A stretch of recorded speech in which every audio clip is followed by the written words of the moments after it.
જય શ્રી રામ, હર હર મહાદેવ. ભગવાનને કેવા માણસ ગમે છે? ભગવાનને કેવા માણસ ગમે છે? લોકો કહે છે ને, ફલના ભાઈ ભગવાનના માણસ છે. તો ભગવાનને કેવા માણસ ગમે છે? પૂજા પાઠ કરવાવાળા, કથા સાંભળવાવાળા, સાધુની સેવા કરવાવાળા, દાન ધર્મ કરવાવાળા.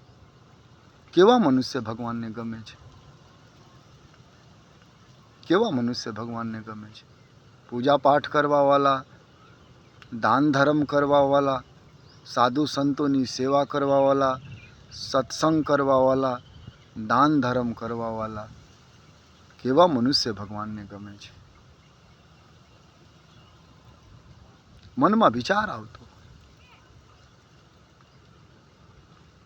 પણ પૂજા પાઠ તો સાહેબ રાક્ષસો પણ કરતા,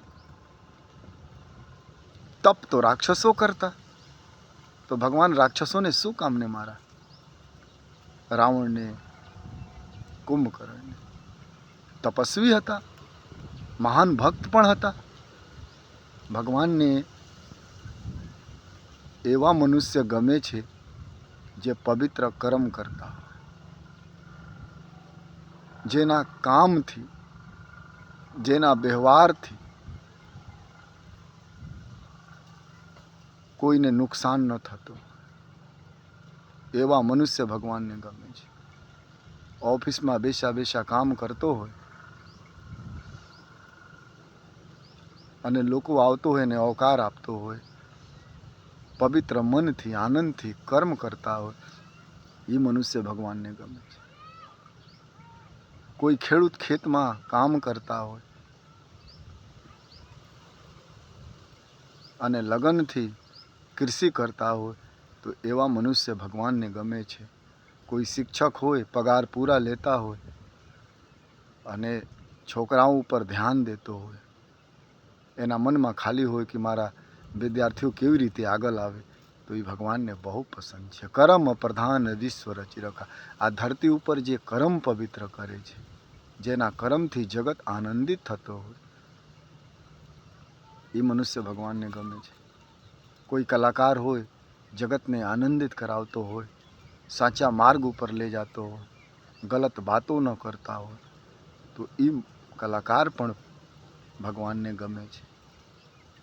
ભગવાન જે તમે કામ આપેલા હોય, કદાચ તમે ભિક્ષા પણ કરતા હોય, તો સંતોષી મનથી કરો, તો તમે પણ ભગવાનને ગમો. પણ ભગવાનને અહંકાર નથી ગમતા. ભગવાન એમ નથી કહેતા તમે દાન આપો. તમારા પાસે હોય વધારે તો આપો, ન હોય તો મત આપો.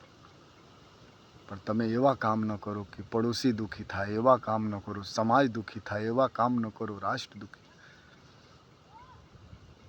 ફૌજી દેશની સેવા કરે છે, એ પણ ભક્તિ કરે છે, એ ભગવાનને ગમે છે. કોઈ સંત કથા કરતા કરતા પ્રાણ ત્યાગી દેવે, તો એ ભગવાનને ન ગમે? ગમે, કારણ એ કર્મ કરતા કરતા પ્રાણ છોડેલા છે. કોઈ શિક્ષક ભણાવતા માન લો મૃત્યુ પામી લેવે, દુઃખ તો થાય, અફસોસ તો થાય, આવા ન થવા જોઈએ. પણ એનું કર્મ તો પવિત્ર છે. આવા લોકો પૂજનીય છે, આવા લોકો ભગવાનને ગમે છે. ભગવાન કહે છે કર્મ કર. કોઈ પણ મનુષ્ય પવિત્ર મનથી કર્મ કરતા, આશા ન રાખતા, ભગવાન જે આપે સંતોષ રાખતો, એ મનુષ્ય ભગવાનને ગમે છે.